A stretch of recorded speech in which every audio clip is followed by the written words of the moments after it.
Cuma di sini dipakai oleh Tuhan secara luar biasa. Tidak ada yang mubazir, tidak ada yang sia-sia hidupnya. Kasih tepuk tangan untuk Tuhan Yesus. Seharian ini saya mau bahas soal keintiman dengan Tuhan. Intimacy with God.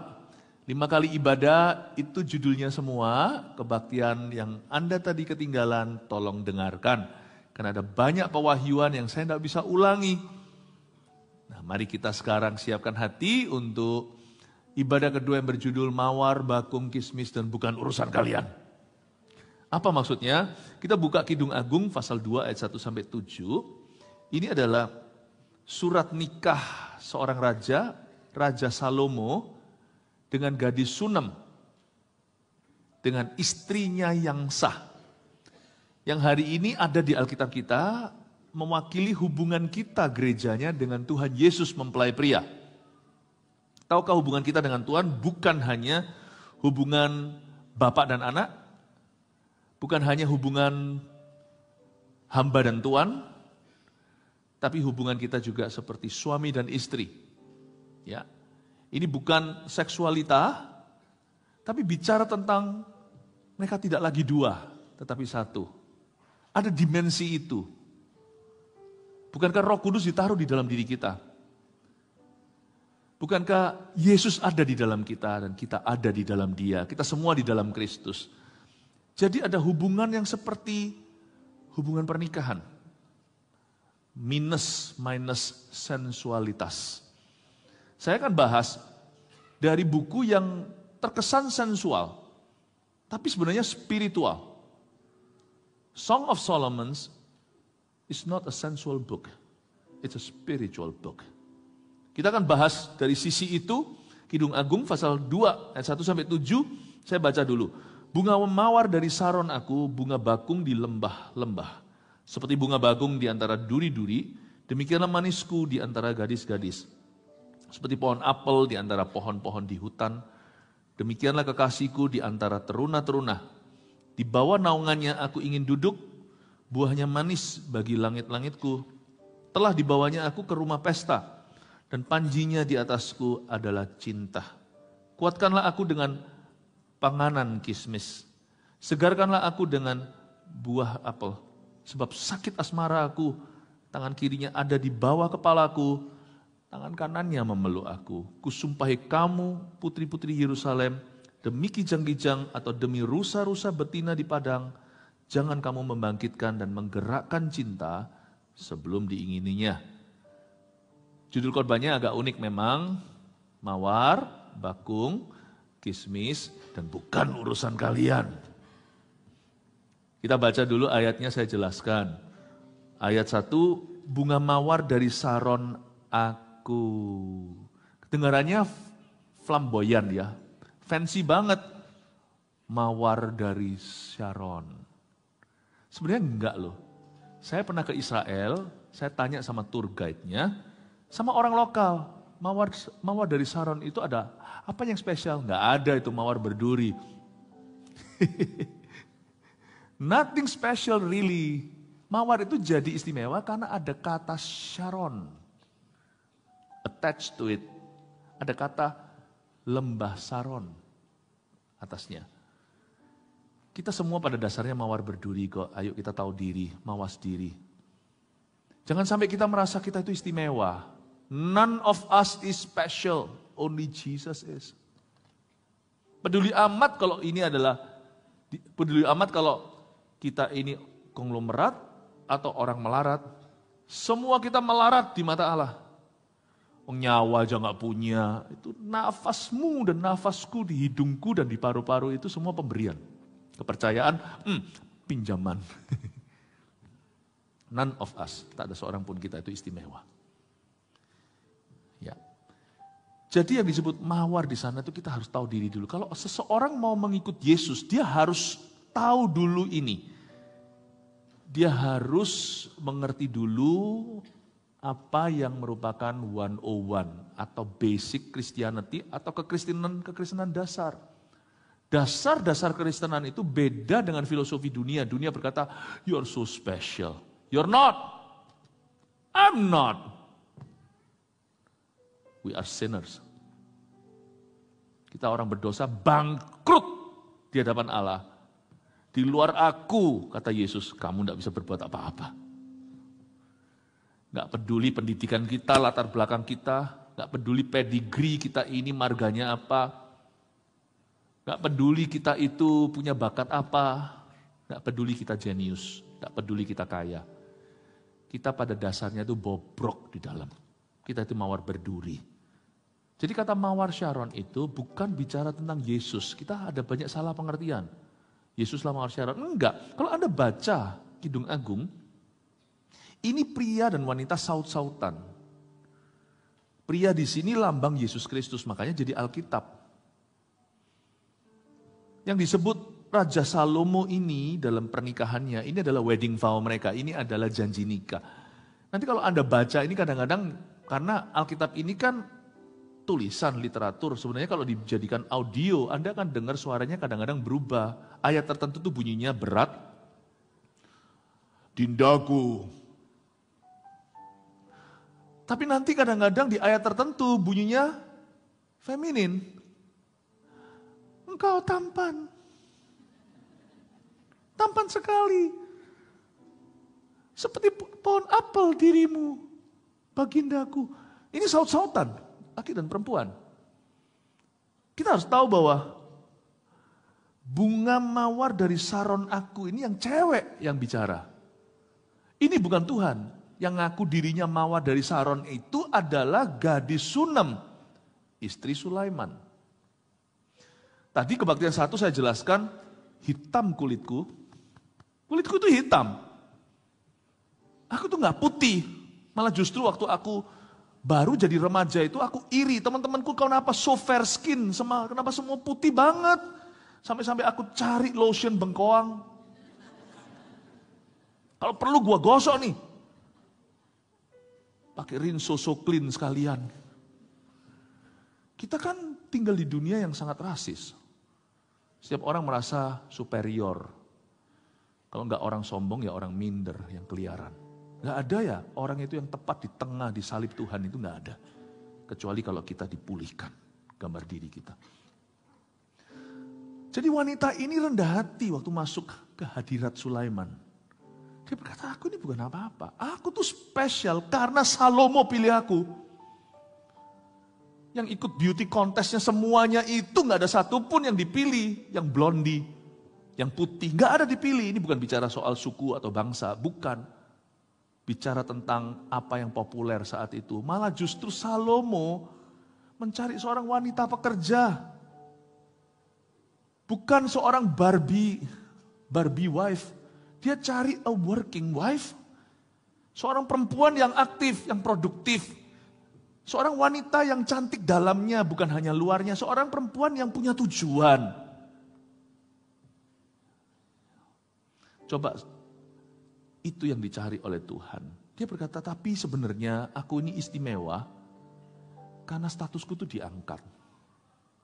Amazing grace, how sweet the sound that saved a wretch like me. Sungguh besar anugerahnya karena menyelamatkan orang bobrok kayak gua. Dia tahu aku ini mawar dari Saron. Aku ini bukan siapa-siapa. Aku ini gadis Sunem. Gadis Sunem. Ya. Aku itu gadis Sunem itu dari utara. Yang sama Salomo nanti dibawa ke Yerusalem, di kota Daud, dibawa ke selatan. Aku bahkan dari kota yang miskin, utara itu banyak sekali perkampungan nelayan. Sampai zamannya Yesus Tuhan, zamannya Injil, di situ ada Nazaret, ada Danau Galilea, tapi yang prosperous itu yang di bawah, Yerusalem dan sebagainya. Aku ini mawar dari Saron, aku ini bukan siapa-siapa. Bunga bakung di lembah-lembah. Bunga bakung itu lily of the valley. Kalau Anda lihat putih-putih gitu bukan tulip ya. Kalau tulip kan begini mekrok dia. Lily of the valley itu sendiri. Itu bunga biasa sebenarnya, enggak istimewa. Anggrek lebih mahal. Ya. Tulip lebih mahal. Kenapa dia enggak menyebut dirinya akulah tulip dari Belanda? Dia berkata, aku adalah bunga bakung ya, di lembah-lembah. Coba lihat, seperti bunga bakung di antara duri-duri. Demikianlah manisku di antara gadis-gadis. Kalau Anda baca, sekarang di ayat 1 itu, pertama yang ngomong dulu itu yang cewek, lalu kemudian disaut. Pada waktu dia merendahkan dirinya, aku ini hanya mawar dari Saron, aku ini hanya bunga bakung di lembah, bukan di gunung. Aku itu bunga bakung di bawah. Langsung diinterupsi sama suaminya. Tapi suaminya menghargai perasaannya, tapi dia justru mengangkat sang istri yang rendah hati. Dia berkata, tapi seperti bunga bakung di antara duri-duri, demikianlah manisku di antara gadis-gadis. Barang siapa merendahkan hatinya, diangkat sama Tuhan. Barang siapa meninggikan dirinya, Tuhan akan diam. Sampai kau jatuh tergeletak, tanpa Tuhan menopang tanganmu. Tetapi kalau kita merendahkan hati, belum kita selesai menjatuhkan diri, Tuhan interupsi, namanya interupsi ilahi. Langsung diangkatnya karena Tuhan tidak tahan. Tuhan tuh paling gak tahan sama orang yang humble. Saya kasih bocoran, jangan ngomong sama Tuhan, saya ajari. Kalau Tuhan lihat orang itu humble, hukumannya yang harus orang itu tanggung pun mungkin Tuhan tidak hapuskan, tetap ada konsekuensi jalan. Tapi bisa-bisa di-courting loh sama Tuhan. Saya beritahu ya, misalnya kalau Anda ditegur, kalau kita tegur anak nih, kita yang punya anak. Kalau anaknya membangkang lawan, nggak takut gitu, malah justru papanya semakin tidak mundur. Ya kan kalau anak kita nantang kan kita malah justru harus hajar. Tapi kalau anak kita nangis, tidak defensif, tidak membela diri dan berkata, iya pak, aku memang salah. Bukan pura-pura, tapi papanya bisa mendeteksi ketulusan. Aku salah, sorry ya pak, sorry ya. Ya, saya salah papa, memang aku sengaja, sorry papa mau hukum apa nggak apa-apa. Papa hukum gini. Oke pak, asal papa barengin adik ya. Aduh, ini hatinya papa gimana rasanya coba. Satu bahasa Ibrani versi Hokian, betahan. Ya enggak? Coba kalau kita didik anak kita sombong banget, angkuh sekali. Gak takut aku sama papa. Emangnya gua umur 9? Tambah digituin. Papanya tambah tahan. Sejak kapan kamu bantah papa? Ya. Papa gak mau, gak apa-apa, aku minggat, aku bisa tinggal di rumahnya Bobby temanku. Gak apa-apa. Peduli amat, siapa butuh. Bapaknya malah justru, sekarang keluar kamu. Ambil barang-barangmu. Jangan, barang-barang itu semua papa yang beli, keluar telanjang. Papanya ditantang. Tapi kalau anaknya merendahkan hati sekalipun salah, bisa-bisa papanya berkata, ya sudah, you're grounded. Masuk ke kamar. Papanya mungkin mikir dan ngomong sama istrinya, ngomong sama mamanya. Anak kita kayaknya sudah ngerti dia salah. Udahlah, kita tetap hukum dia, tapi jangan berat-berat. Makanya orang yang humble itu smart. Bukan memanipulasi Tuhan, jangan coba-coba. Tuhan itu bisa mendeteksi kepalsuan. Dia sendiri tidak ada bayangan di dalam dirinya. Pertukaran bayangan tidak ada pada Tuhan. Jadi jangan coba-coba memanipulasi Tuhan. Tapi kalau hatimu humble dan tulus, cepet kok hidupmu itu akan diangkat. Sekarang masalah ekonomi ke bawah enggak lama. Sungguhan. Apapun sekarang gejolak yang Anda hadapi di rumah tangga itu enggak bisa kekal. Kalau enggak percaya, dengarkan album GMS, Songs from the East atau lagu dari Timur. Masalah itu ada masa kadaluarsanya. Saya dorong Anda untuk mengerti saut-sautan di ayat 1 ini. Sang wanita merendah. Aku ini bukan siapa-siapa. Tapi paling basi adalah kalau kita lihat orang Kristen yang punya spirit of entitlement atau perasaan berhak. Kalau kita masuk ke gereja, lu orang gak tahu gue siapa. Itu basi di hadapan Allah. Mungkin orang memuja, bahaya loh Anda. Kalau Anda punya sikap gitu, lalu orang-orang sekeliling Anda itu yes man, Anda akan masuk neraka tanpa ada yang memperingatkanmu. Kalau kita merasa kalau aku itu tidak dilayani, aku tidak happy. Dosis kita tinggi sekali. Untuk membuat kita bahagia itu susah banget. Dahulu waktu aku masih biasa sebelum aku diangkat. Kadang-kadang kan orang itu kan gak lahir kaya.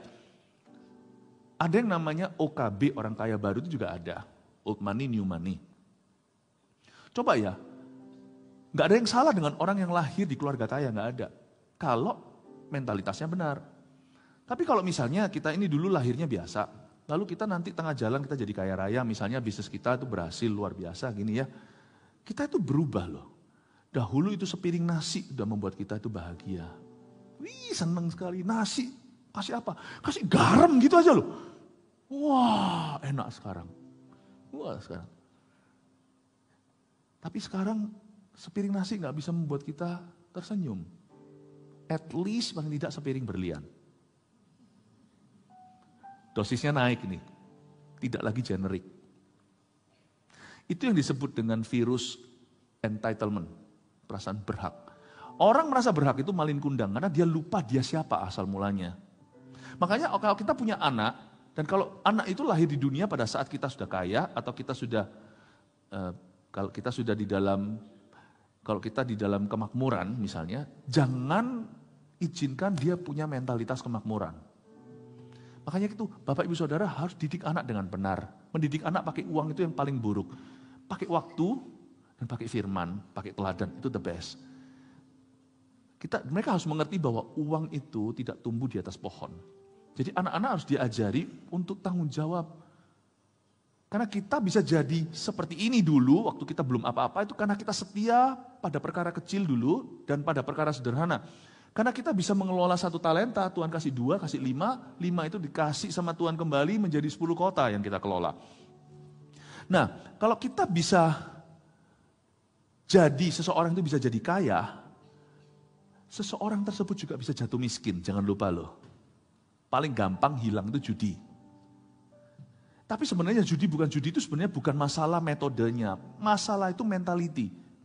Orang judi itu karena mau cepat, karena dia tidak bisa mengelola dengan cermat.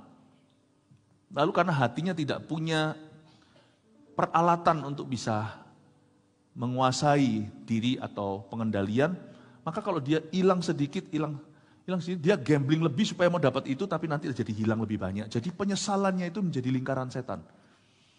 Itu sebenarnya masalah kayak judi segalanya itu sebenarnya itu masalah jiwa, itu bukan masalah materi. Beneran? Aduh, hilang 10 juta. Gambling lagi, hilang 100 juta, kita sesali. Padahal tadi kalau hilang 10 juta kan lebih enak. Sekarang dia hilang 100 juta. Gambling lagi untuk dapetin 100 juta, hilang 1 miliar. Kalau dia mau barter nih sekarang, kalau mau jujur, kalau dia bisa punya pengendalian, mau enggak? Aku hapusin 900 juta, kamu cuma hilang 100 juta doang. Berhenti di sini dengan senang hati. Tapi dia nggak bisa berhenti, lanjut lagi sampai 10 miliar. Masalahnya bukan materi. Anakmu juga bisa kena itu. Tak peduli Anda sekaya apa. Karena papanya, ayahnya bisa sampai titik ini karena dia bisa mengendalikan. Karena dia bisa tahu remnya, karena dia tahu, dia punya tool-toolnya. Anakmu tidak punya toolnya. Karena itu hati-hati, dear people of Jakarta. You have money, does not mean your children have the covenant to hold that money.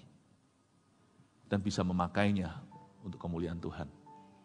Spirit of entitlement ini bahaya. Makanya itu anak harus diajari bahwa kalian harus belajar perkara sederhana. Beri mereka apa yang mereka butuhkan. Mereka nggak usah mulai dari bawah saat Anda sengsara. Tetapi mereka harus mengerti, Anda harus impartasi value nilai dari ayahnya. Harus diturunkan kerohanian dan kedisiplinan. Diturunkan. Itulah sebabnya jangan manjakan anakmu karena mungkin Anda kurang waktu. Justru itu akan mencelakakan mereka. Saya memberikan Anda hal-hal praktis bahwa hanya karena hari ini Allah memberkatimu bukan berarti Allah akan memberkati anakmu. Jadi kalau harta itu pindah tangan ke anak, kalau berkat tiada, susah payah akan mengikuti anakmu, saya janji itu. Karena firman Tuhan berkata, berkat Tuhanlah yang menjadikan kaya, susah payah tidak menambahinya. Jadi yang Anda perlu turunkan, yang Anda wariskan, itu memang harta. Tapi yang Anda turunkan itu nilai kerajaan Allah. Nah itu Tuhan tidak akan campuri, itu harus keputusan Anda. Jadi kalau nanti harta terwariskan, tapi nilai tidak diturunkan, anak itu pegang harta tanpa berkat dan favor Allah, susah payah akan mengikutinya. Nangkap ini? Be wise, my friend. Wealth is not a guarantee. It is not at all. Amin, Bapak Ibu. Makanya di sini itu si wanita ini melambangkan kita. Kalau kita punya attitude yang benar, sikap hati yang benar, kalau kita humble, kalau kita tulus, Tuhan itu yang betahan. Tuhan nggak tahan. Tuhan berkata, udah stop. Tapi Tuhan nggak bantah dia. Kalau bantah istri sendiri, karena itu suami istri jangan bantah-bantahan di meeting. Apalagi di depan anak. Saling melengkapi aja. Misalnya kalau suaminya salah ngomong nih, bukan salah ngomong, kurang. Oh maksud, misalnya kalau istrinya dulu dah, dalam sebuah meeting atau di hadapan ini. Kalau mengoreksi partner kita, apalagi sesakral ini yaitu nikah, di hadapan orang lain, pihak ketiga, harus wise ya. Kamu belajar ayat 1 ini sebenarnya, si Salomo mengoreksi istrinya. Istrinya menjatuhkan diri, aku bunga mawar dari Saron, bakung-bakung di lembah. Kalau Anda baca ini seolah pujian, bukan, ini merendah. Langsung di-cut, tapi cut-nya itu very smooth, tidak seolah-olah mereka bantah-bantahan. Karena sang suami tidak mau mempermalukan istrinya. Makanya itu Tuhan, sekalipun gereja itu nggak sempurna, banyak juga tidak sedikit ada hamba Tuhan yang jatuh, ada gereja yang nggak keruan, Tuhan tidak pernah mempermalukan gereja. Jadi yang di luar sana itu yang suka jelek-jelekin gereja, meskipun ada alasan, itu bukan roh Tuhan, itu roh kepahitan. Karena aku tahu Tuhanku, sekalipun di sini, si istri ini yang melambangkan kita atau melambangkan gereja juga, ini kalimatnya kurang pas, karena dia merendah. Tuhan tambah, Tuhan tidak kurangi, Tuhan tidak bantah. Ya betul, my honey. Ya sayang. Tapi sekalipun kamu bunga bakung di antara duri-duri. Romantis sekali Tuhan ini ya. Aku di bunga bakung, I'm lily of the valley. Aku tuh tidak ada value, nilaiku tidak tinggi, tapi dia berkata betul. Tapi sekalipun kamu bunga bakung, bukan bunga yang seperti apa, perempuan lain bagiku seperti duri. Wah. Misalnya, istrinya kalau mau kata, aku cantik kok, ya, aku cantik, maju cantik, mundur cantik gitu ya. Susah jadi orang cantik. Sang suami bisa muak loh, kalau dia merasa cantik, orang lain diperbudak, lalu dia tidak menghargai sesamanya, cantik pun ya, ada batasnya. Cantik itu kalau ditambah dengan kebusukan hati, itu lama-lama gak cantik. Cantik itu pertama wow, setelah ngomong setengah jam sama orang itu kayak mau muntah. Tapi kalau si cantik itu merendah, wah cantik sekali kamu. Enggak lah, saya sebenarnya ya misalnya dia berkata, aku biasa kok, biasa. Waktu suaminya dengar dia ngomong sama teman-teman itu lagi dalam perhimpunan, ya enggak kok aku biasa. Enggak lu, Cik kamu tuh cantik sekali. Ya terima kasih, tapi biasa kok. Lalu suaminya karena tahu istrinya merendahkan hati, iya betul kamu meskipun biasa. Tapi dibanding dengan cewek yang lainnya, mereka seperti kera. Berarti cantiknya pol kan? Kamu mau main di level ini, level bawah. Oke, yang lainnya gua turunin levelnya sampai ke neraka. Supaya kamu tetap tinggi seperti menara. Tuhan tuh bisa main sesuai level kita. Kalau kita merendah, dia akan merendah bersama dengan kita, lalu dia rendahkan yang lainnya supaya kau tinggi sendiri. That's how beautiful pangeranmu di sorga. Tapi orang yang meninggikan diri, Tuhan angkat semua levelnya. Coba lihat ya, orang sombong ya. Wah sombong sekali. Nanti Tuhan angkat semua yang lainnya, semua jadi sehebat dia. Jadi dia jadi biasa. Lihat orang sombong, selalu akan disalib dengan orang-orang sekeliling kiri kanannya yang dia hina. Sehingga dia akan merasa, loh ternyata bukan aku saja. Itu cara Tuhan untuk merendahkan hati orang yang sombong dengan aku. Tuhan merendahkan orang yang angkuh dan sombong, tidak tentu dengan menyingkirkan mereka. Tuhan itu nggak murahan. Tuhan kasih kesempatan, bahkan orang angkuh pun diberi Tuhan kesempatan untuk bertobat. Tapi cara Tuhan, kalau Anda lihat orang sekeliling Anda yang Anda hina, tiba-tiba jadi hebat, ketahuilah berarti Tuhan kurang berkenan dengan Anda. Seperti ada Tuhan seperti ada sebuah pesan yang harus Anda tangkap. Bahwa Tuhan terima tantanganmu. Orang yang kau hina, ku angkat. Tapi kalau orang yang menghinamu, biasa, lalu tiba-tiba Anda jadi luar biasa, itu pratanda Tuhan berkenan pada Anda, berarti Anda rendah hati, Tuhan sedang mengangkatmu. Jadi saya itu selalu bercermin hari ini di masyarakat atau di dalam hadirat Allah, saya itu kayak apa? Apakah hari ini Tuhan pakai saya untuk membuktikan saya salah, atau Tuhan pakai orang lain untuk membuktikan saya benar? Paham maksud saya, Bapak Ibu Saudara? Perlu mikir sedikit, ya. Semoga kita bisa mencerna. Kira-kira di hidup Anda, trennya seperti apa? Orang yang Anda hina, Anda look down, yang Anda remehkan itu jadi hebat nggak? Lalu Anda kok nggak hebat-hebat, biasa terus. Jangan-jangan Tuhan mau kasih Anda pesan, tapi Anda nggak nangkep-nangkep. Tapi kalau orang menghinamu semuanya itu tambah hari tambah biasa seperti kain usang. Lalu Anda semakin bersinar terang. Tenang saudara, Allah di pihakmu. Ini yang disebut dengan bunga bakung dan mawar. Sudah selesai nih dari title tadi, dari tema tadi saya sudah bahas 2 ya. Mawar, bakung. Sekarang kita bahas kismis. Kismis. Siapa suka kismis? Ya, puji Tuhan ya. Saya juga sama.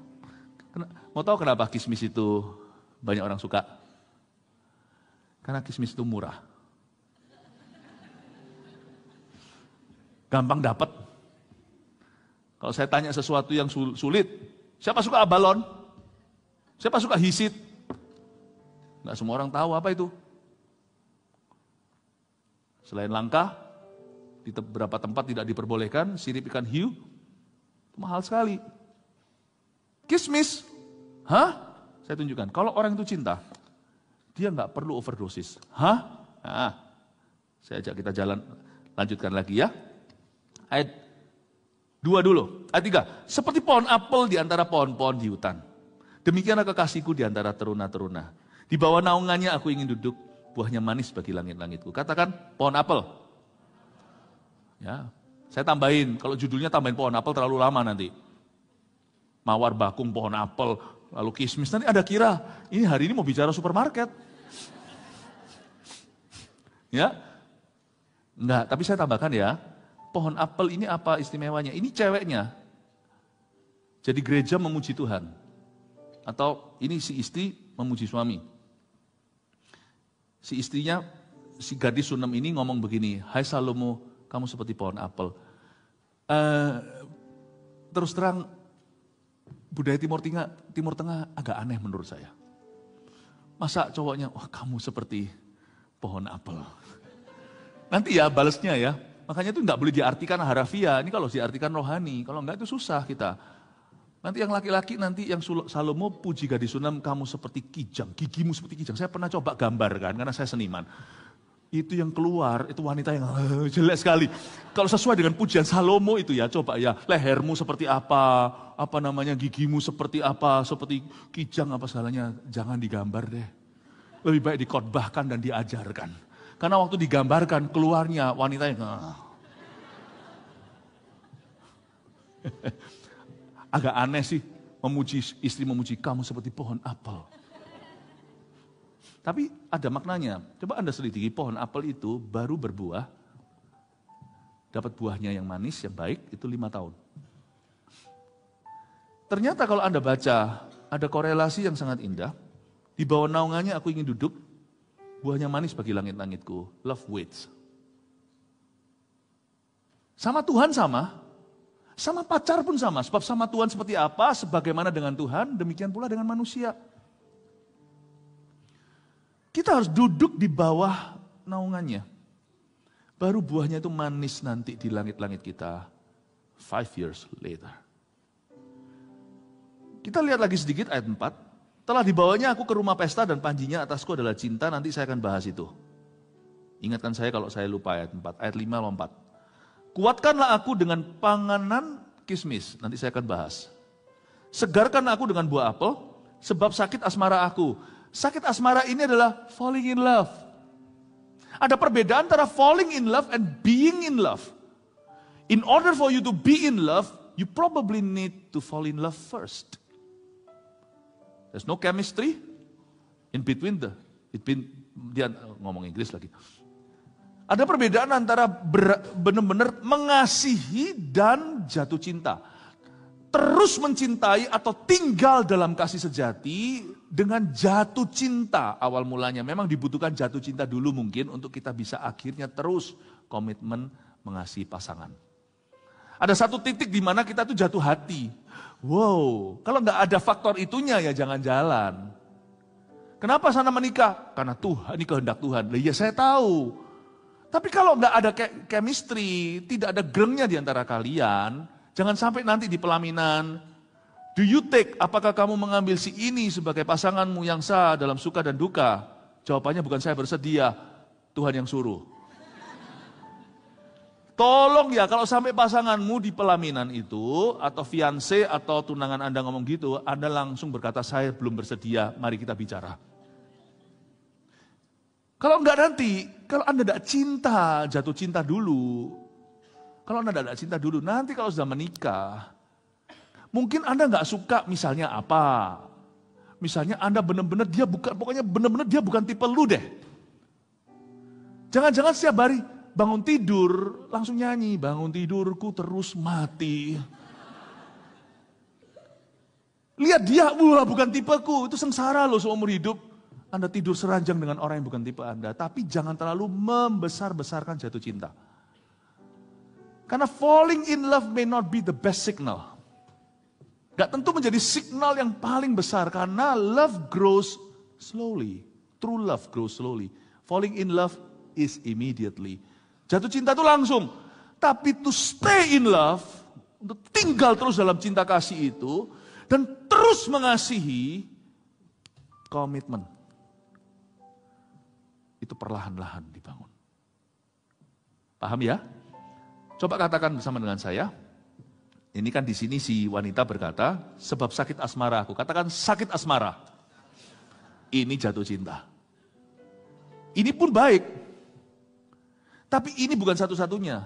Pernahkah Anda melihat pernikahan yang seperti pernikahan selebriti yang wah jatuh cinta, wah benar-benar wah semua orang udah gitu ya sudah. Aktor ini sama aktris itu, Korea sama-sama jadi. Ya puji Tuhan doakan aja mereka langgeng. 5 tahun kemudian, putus hubungan. Cerai. Padahal pernikahannya udah pernikahan Cinderella. Tapi ujung-ujungnya neraka. Nggak tentu. Jatuh cinta itu tidak tentu. Sakit asmara itu saya coba bahas dari sisi hormon. Saya bukan dokter, tapi saya punya pengetahuan umum. Ada hormon dalam coklat, makanya itu kalau Valentinean kasih coklat. Ya kalau Anda tidak yakin siapa itu jangan dimakan coklatnya. Siapa tahu diisi sesuatu, nggak diisi pun coklat itu ada hormon namanya oksitosin. Oksitosin itu hormon yang membuat kita itu jadi tenang, jadi lebih melo gitu loh ya. Kalau kopi minum langsung, kalau coklat bisa membuat gitu ya. Nah, oksitosin atau misalnya hormon-hormon di dalam tubuh kita yang sifatnya fall in love itu paling panjang dia hanya bisa survive 5 tahun.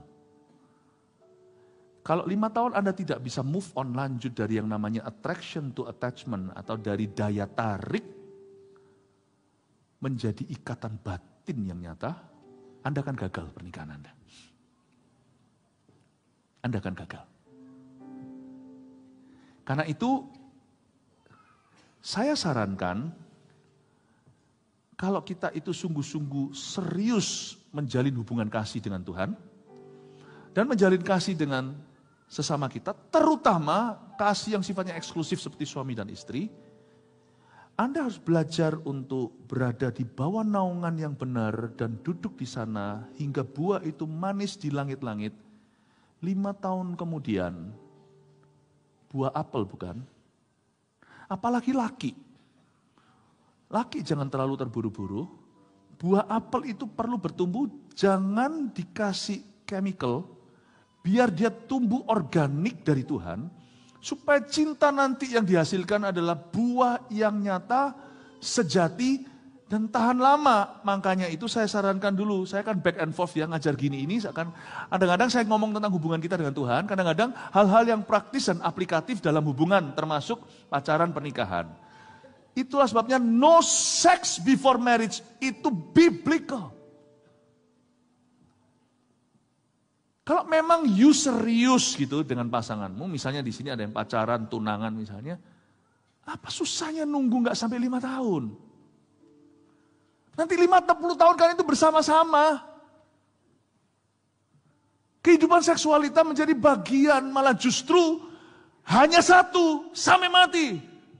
Melirik pun jangan, karena Tuhan Yesus berkata, barang siapa melihat lawan jenisnya, dan mengingini di hati yang bukan istrinya, dia sudah berzina dengan perempuan itu di dalam dirinya. Apalagi sama sesama jenisnya. Lihat lu, kepingin. Zaman edan. Kasih waktu buah apel itu bertumbuh. Sehingga nanti itu buahnya itu berkat organik dari Tuhan. Butuh 5 tahun untuk membangun attachment sungguh-sungguh. Sex don't rush it. Ngomong gini sekarang udah gak favorit, udah gak populer di dunia. It's not a popular message di dunia ini. Gereja ini old fashion, kuno. No. We're not old fashioned, we're biblical fashion. Kita not old fashioned, we're biblical fashion.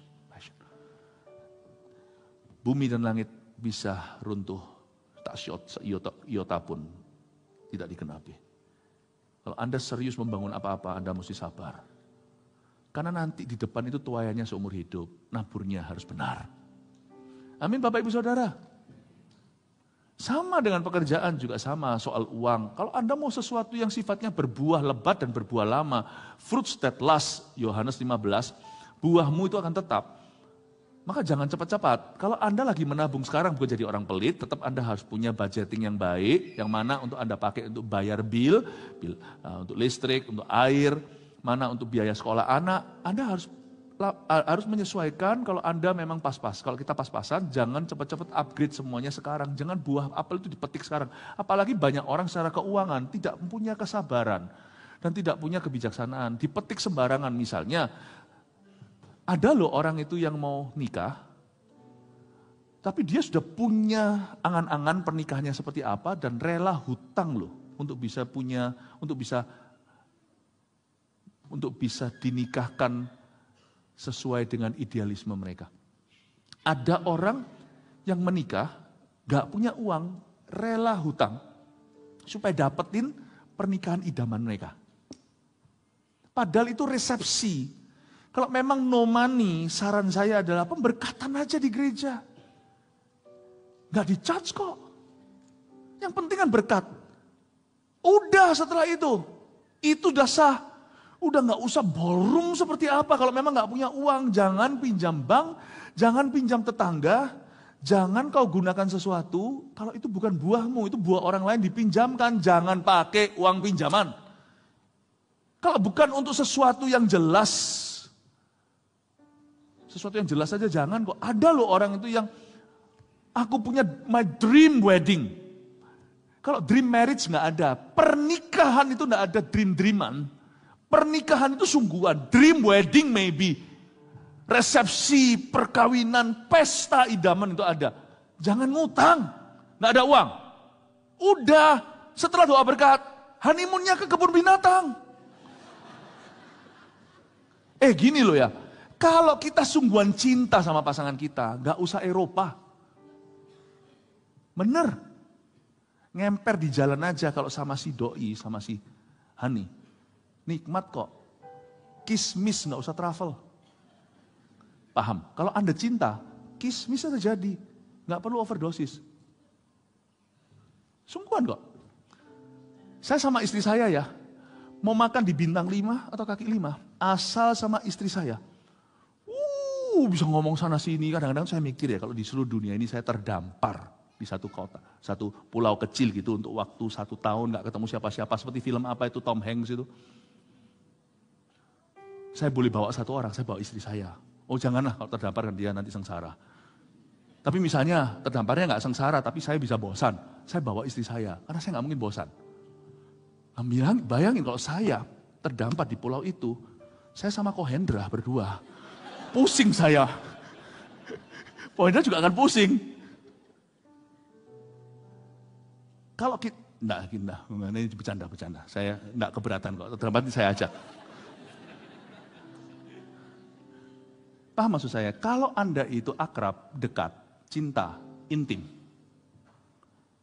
nggak perlu rempong kok.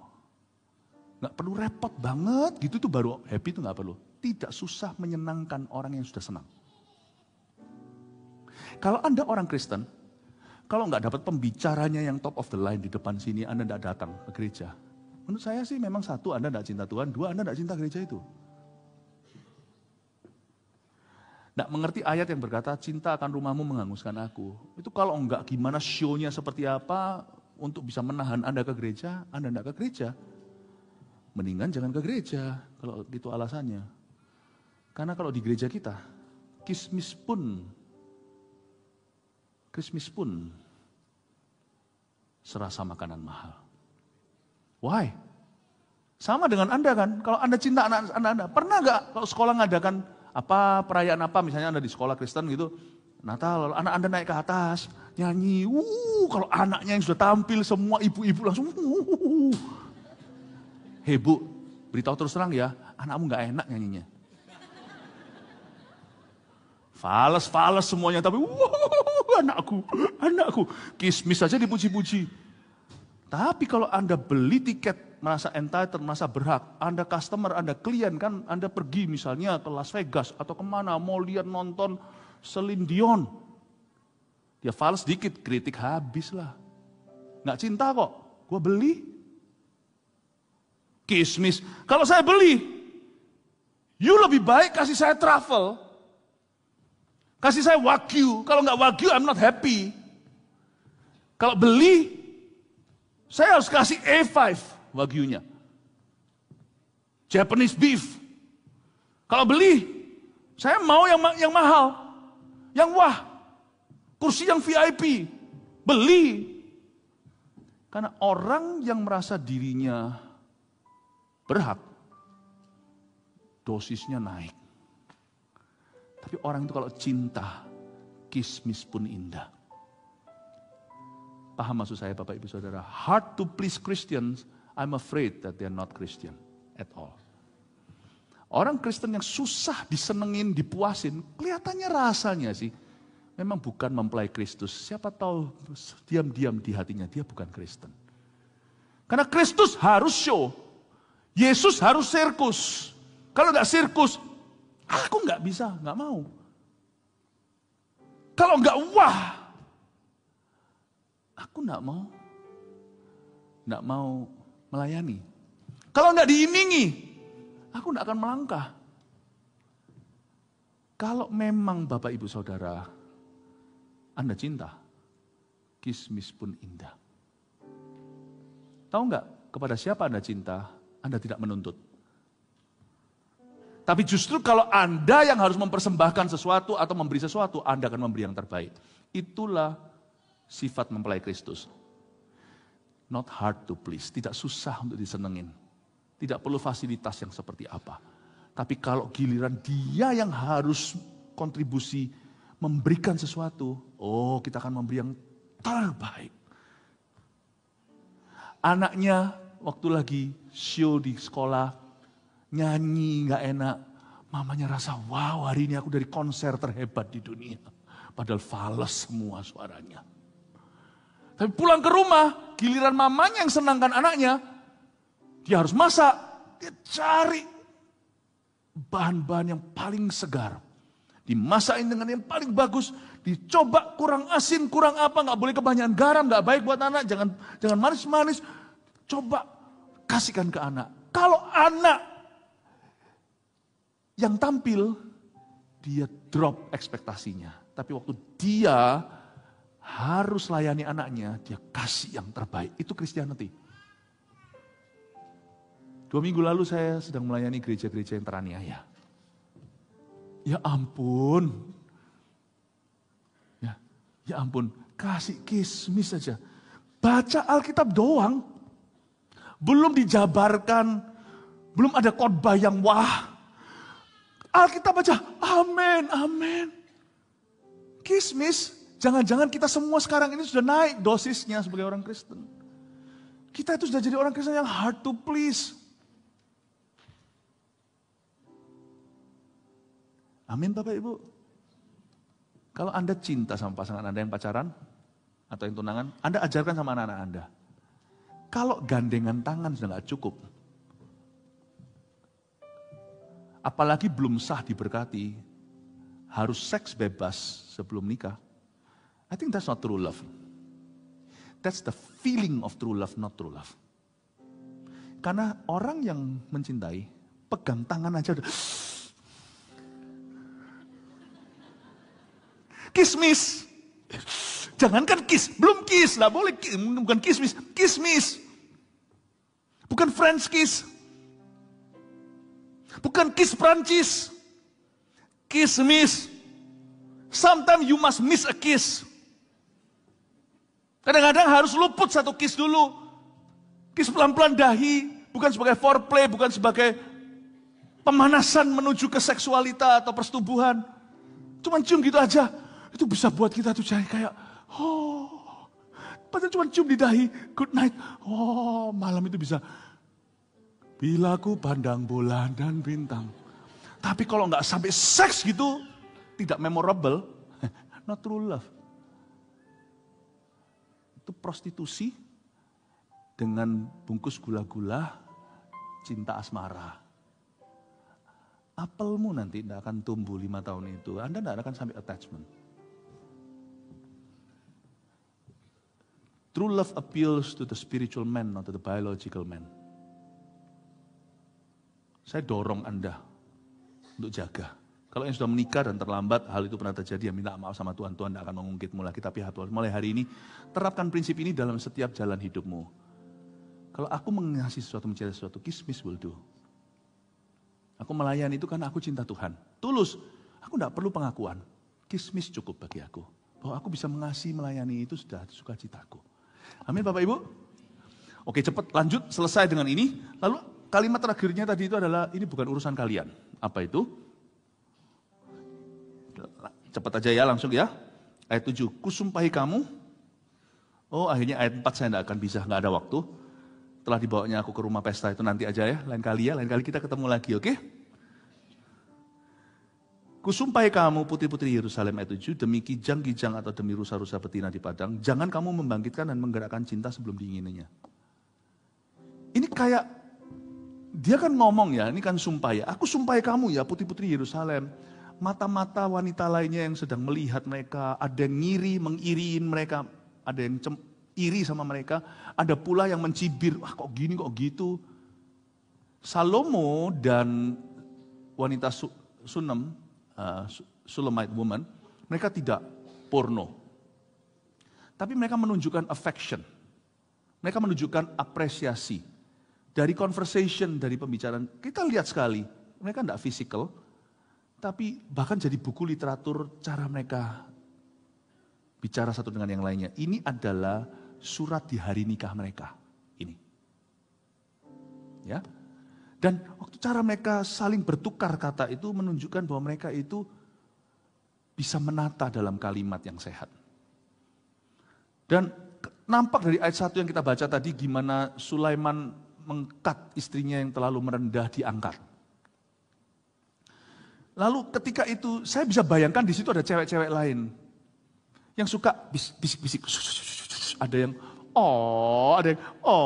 ada yang gitu aja pamer. Ada yang ada yang terus tiba-tiba siapa namanya? Perempuan kan, perempuan paling peka. Kalau Salomo sih nggak peduli dia. Laki-laki kadang-kadang kurang sensitif, kadang-kadang terkesan agak bebal. Tapi yang perempuan itu lebih sensitif. Lalu dia berkata, kusumpahi kamu putri-putri Yerusalem. Demi kijang-kijang atau demi rusa-rusa betina di padang. Aneh sekali Timur Tengah ini. Kok sumpah demi kijang.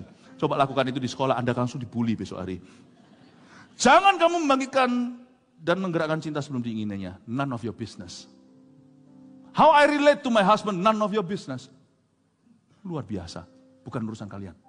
Kusumpahi kamu, hai putih-putih semua, kijang-kijang ini semua. Jangan kau gerakkan cinta, dengan kata lain, bukan urusanmu.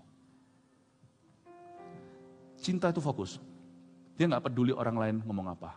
Kecuali orang-orang yang tepat bicara. Misalnya yang ngomong ini adalah orang-orang yang pada tempatnya. Daud, mungkin mamanya Salomo, Bathsheba ngomong sama dia. Mungkin Sunem ini mungkin akan bicara dengan nanti, mungkin bicara dari imam-imam yang waktu itu di zamannya Daud siapa, dia pasti bicara. Tetapi dia tidak akan peduli orang lain mikir apa. Itulah sebabnya kalau kita lagi memuji Tuhan, kalau kita cinta Tuhan saat kita memuji, kita tidak peduli orang lain mikir apa. It's none of your business. Nanti aja di kebaktian-kebaktian berikutnya saya akan jelaskan, lebih tepatnya nanti, masih akan muncul lagi kata ini, kusumpahi demi kijang dan demi rusa. Nanti saya akan jelaskan di ibadah berikutnya, tidak cukup waktu di sini. Intinya, gereja kita mau dibilang bahasa roh sesat, peduli amat. Oh, aku bahasa roh ke Tuhan kok GR lu. Karena bahasa roh tidak dipakai saat pengumuman di gereja kita. Tapi saat kita mengagungkan Tuhan bersama-sama dari hati yang beda-beda, kita mau pujian kita itu sendiri-sendiri namun tetap dalam choir sorga, nggak usah peduli. Kalau kita memuji Tuhan, kita nangis, kita di jamaah, nggak usah pedulikan. None of your business. None of your business. Misalnya, saya suatu hari memegang anak saya. Anak saya yang pertama, Vanessa, perempuan. Dia itu tough. Anak saya tough. Nggak nangisan, tapi waktu kecil kan, dia nangis agak cranky. Karena orang-orang nggak ngerti. Ih lucu satu, lucu dua. 1000 orang lucu-lucu gitu kan lama-lama nggak lucu. Cubit sini lucu lama-lama. Setelah 500 orang. Nggak apa-apa sih, nangis itu lucu nggak apa-apa. Paling saya cuman ya udah nggak apa-apa. Jangan kebangunan rohani, baru mulai waktu itu. Tapi ada satu orang, saya tahu dia bukan jemaat. Kalau jemaat pasti akan peka. Dia berkata, kok cengeng, gitu aja nangis. Anak saya itu masih umur batita. Bisa lihat orang itu dia berhenti nangis. Terus langsung ke pundak saya. Bukan saya gendong dia. Seolah-olah memberi dia pesan, none of your business. Bukan urusanmu. Aku nangis itu sama papaku. Aku nangis itu di pundak ayahku. Lalu habis itu setelah dia taruh kepalanya di sini, dia nangis lagi. Saya pegang dia, lalu saya, oke. Saya tetap harus baik sama orang. Oke, God bless you ya. Wah gitu aja kok, anaknya kok nangisan, gitu kok cengeng, segalanya. Dalam hati saya nggak mau bela. Wah cuma pegang gitu aja. Ya soalnya sudah orang ke 1000. Bengkak dia sudah. None of your business. Waktu saya berbahasa roh, menyembah dalam gereja, saya ngomong sama Tuhan. Baik itu dalam gereja atau di luar gereja, orang mau ngomong apa. None of your business. Ini adalah GMS. Bukan urusan kalian. Kita di sini bertumbuh karena itu. Kita di sini dibangun imannya karena hal-hal itu. Dan kita memakai hal itu sebagai jalur khusus untuk bicara ke Yesus. None of your business. Bukan urusanmu. Kalau kita itu intim dengan Tuhan dekat, kita tidak akan peduli orang ngomong apa. Kita tidak akan terpengaruh. Kalau kita tahu itu jalur yang Tuhan buka, kita pakai itu. Dan kita pakai itu untuk bertumbuh dan untuk berbuah. Amin Bapak Ibu Saudara. Semoga kismis hari ini menjadi berkat buat Anda. Well, not really lah. Apa yang saya bagikan menurut saya dari sana ini bukan memuji khotbah sendiri, bukan. Menurut saya ini wagyu, bukan kismis. Ujianmu akan datang nanti minggu-minggu depan ketika saya tidak memberimu wagyu. Ketika kismis dibagikan. Let's see bagaimana Anda bertumbuh. Wah Pastor Philip ini dulu pasti dididik, dibesarkan oleh revivalist. Not really. Saya di Kanada tiap hari hanya dengarkan, tiap minggu hanya dengarkan khotbah gembala kami di sana. Gereja kecil waktu itu. Saya tumbuh dengan kismis saja. Tidak ada tumpang tangannya, Benny Hinn, Reinhard Bonnke, siapa zaman-zaman itu. Enggak ada. Cuman saudara seiman yang kita berdoa sama-sama, kakak-kakak rohaniku yang sampai hari ini juga enggak terdengar siapa-siapa. Udah. Tapi kalau di mana ada hati yang serius bertumbuh, kismis will do. Hari ini di dalam dunia gereja, di mana-mana, janganlah Anda terpukau dengan fasilitas, ataupun terpukau dengan performa. Yang penting konten apa yang harus Anda lakukan dengan segenap hati. Dengan kismis Anda bisa menjadi seorang pembawa kebangunan rohani seperti kami, seperti saya juga.